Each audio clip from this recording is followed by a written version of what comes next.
زہیر محمد صاحب نے بحرین سے یہ مسئلہ پوچھا ہے کہ مفتی صاحب جمعے کی رات یا جمعے کے دن مرنے والے کو عذاب نہیں ہوگا، کیا یہ حدیث سے ثابت ہے؟ نیز اس کا آل ٹائم کب سے کب تک ہے، یعنی جمعرات کو کس وقت سے یہ فضیلت شروع ہوتی ہے اور جمعے کو کس وقت تک ہے؟ سب سے پہلے تو یہ سمجھ لینا چاہیے کہ یقینی طور پر کئی احادیث کے اندر جمعرات اور جمعے کو مرنے کی فضیلت کا تذکرہ موجود ہے، اور یہ بات بھی یقینی طور پر کئی احادیث کے اندر آئی ہے کہ ایسے شخص کو قبر کے عذاب سے نجات مل جائے گی۔ لیکن یہ بات ذہن میں رکھنی چاہیے کہ ایک تو اس کی بنیاد پر کوئی شخص مستقل طور پر گناہ کرتا چلا جائے، یہ تصور شرعاً بالکل غلط ہے، اور اسی طریقے سے کوئی شخص یہ سمجھ لے کہ چونکہ جمعرات کو یا جمعے کو فلاں کا انتقال ہو گیا تو اب دنیا کے اندر زندگی کے اندر وہ اگر حقوق العباد تلف کرتا رہا، حقوق اللہ تلف کرتا رہا، یا حقوق العباد بطور خاص اگر ضائع کرتا رہا، تو اب وہ چونکہ مکمل طور پر پاک صاف ہو کر جنتی ہو کر کے چلا گیا، لہٰذا اب اگر اس کی بنیاد پر میں بھی جرأت کر کے حقوق العباد کو تلف کرتا چلا جاؤں اور بس یہ دعا اور یہ تمنا اور آرزو رکھوں کہ میری موت جمعرات یا جمعے کو آ جائے، تو یہ طرز اور یہ وتیرہ اور اس بنیاد پر گناہ پر بے باکی جسارت اور جرأت کرنا بالکل غلط ہوگا۔ یعنی خلاصہ یہ ہے کہ جمعرات یا جمعے کی موت کو فضیلت کا اور بخشش کے ایک بہانے کا ذریعہ تو سمجھنا چاہیے، لیکن اس کی بنیاد پر انسان گناہوں پر جرأت کرنے لگ جائے، بے باکی کرنے لگ جائے اور گناہوں پر جسارت کرنے لگ جائے تو یہ بالکل غلط ہے، خلاف شریعت ہے اور حرام و ناجائز تصور ہے۔ اور ظاہر ہے سب سے پہلی بات تو یہ ہے کہ جمعرات یا جمعے کو مرنے کے نتیجے میں سب سے پہلی بات تو جو سامنے آتی ہے وہ یہ کہ یہی کیا کنفرم ہے، یہی کیا گارنٹیڈ ہے کہ جمعرات کو یا جمعے کو موت ملے گی؟ کچھ پتہ نہیں ہے،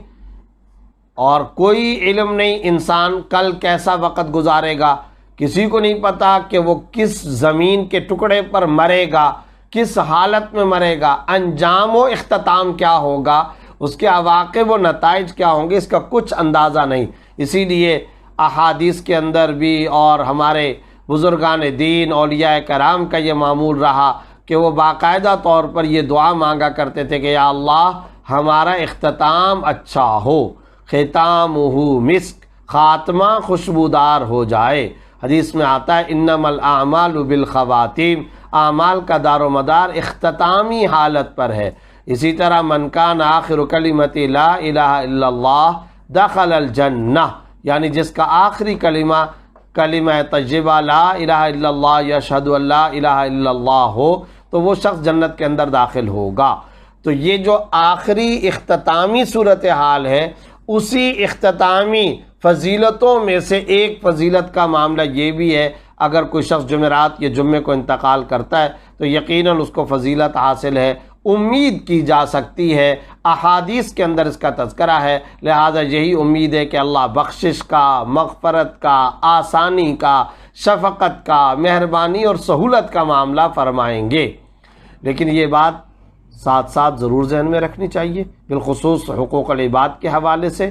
جمعرات جمعے کو مرنا یقیناً بہت بڑی فضیلت کی بات ہے، لیکن شہادت کا درجہ اور مقام تو اس سے بھی کئی گنا زیادہ فضیلت کی بات ہے نا۔ تو شہادت کے بارے میں کیا کہا گیا؟ حدیث کے اندر کیا آتا ہے کہ جب کوئی شخص اللہ کے راستے میں شہید ہوتا ہے تو خون کا پہلا قطرہ جو زمین پر گرتا ہے اللہ سارے گناہوں کو معاف فرما دیتے ہیں، لیکن آگے چل کر کے فرمایا الا الدین، مگر قرضہ، یعنی قرضہ معاف نہیں ہوتا، قرضہ شہادت سے بھی معاف نہیں ہوتا۔ حضرت عبداللہ ابن مسعود رضی اللہ تعالیٰ عنہ کی ایک روایت ہے اور مرفوع روایت ہے، خیانت معاف نہیں ہوتی۔ تو آپ کو معلوم ہونا چاہیے کہ جہاں تک حقوق العباد کا تعلق ہے وہ حج سے بھی معاف نہیں ہوتا۔ حقوق العباد کا معاملہ، حقوق العباد سے متعلقہ تمام تر گناہ ذنوب یہ حج سے نہیں معاف ہوتے، عمرے سے معاف نہیں ہوتے، صدقہ سے معاف نہیں ہوتے، حتیٰ کہ اللہ کے راستے میں شہادت سے معاف نہیں ہوتے۔ تو جب حج اور شہادت جیسے بڑے بڑے اعمال سے اگر حقوق العباد، قرضہ، خیانت کا گناہ معاف نہیں ہوتا تو جمعرات کے دن فوت ہو جانے سے یہ گناہ کیسے معاف ہو سکتا ہے؟ جمعے کے دن فوت ہو جانے سے یہ گناہ کیسے معاف ہو سکتا ہے؟ ہاں، اس میں کوئی شبہ نہیں ہے کہ احادیث میں چونکہ فضیلت آئی ہے لہٰذا یہی امید کی جا سکتی ہے کہ سہولت والا معاملہ ہوگا، اللہ رب العزت اس کو بخشش کے ساتھ، مغفرت کے ساتھ، مہربانی کے ساتھ نوازیں گے، یہ ساری کی ساری توقعات اور امیدیں رکھی جا سکتی ہیں۔ اور جو بات آپ نے پوچھی ہے کہ کیا جمعے والے دن انتقال کی فضیلت، تو یقیناً یہ حدیث شریف سے ثابت ہے، اور اس میں جمعے کا دن اور رات دونوں داخل ہیں۔ حضرات محدثین کرام، شراح کرام نے اس کی وضاحت کی ہے کہ اس میں جمعے کا دن بھی اور جمعے کی رات، یعنی جمعرات والی جو شب ہے وہ بھی اس کے اندر شامل ہے، اور جمعے کے دن اور رات کا جو مجموعی وقت ہے، یعنی جمعرات کے دن غروب آفتاب سے لے کر جمعے کے دن غروب آفتاب تک کا یہ پورے کا پورا ٹائم شامل ہے۔ جمعرات کے دن غروب آفتاب سے لے کر جمعے کے دن غروب آفتاب تک یہ پورے کا پورا ٹائم اس فضیلت کے اندر داخل ہے۔ اور جہاں تک حدیث کا تعلق ہے تو کئی ساری احادیث ہیں۔ ایک حدیث جو مجموع الزوائد کے اندر بھی ہے اور مسند احمد کے اندر بھی ہے، طبرانی کے اندر بھی یہ روایت موجود ہے، جس کے الفاظ کا مبیش یہ ہے کہ من مات یوم الجمعہ وقع عذاب القبر، من مات یوم الجمعہ وقع عذاب القبر، یعنی جو جمعے کے دن مر گیا تو وہ عذاب قبر سے محفوظ ہو گیا، عذاب قبر سے اس کو حفاظت مل گئی۔ یہ حدیث موجود ہے۔ اللہ رب العزت اس حدیث کے مطابق ہم سب کو، سننے والے، کہنے والے، ناظرین و سامعین کو اللہ تعالیٰ یہ فضیلت عطا فرمائے، خاتمہ ہم سب کا خوشبودار ہو، اچھا ہو، اور خاتمہ ہم سب کا بہترین ہو۔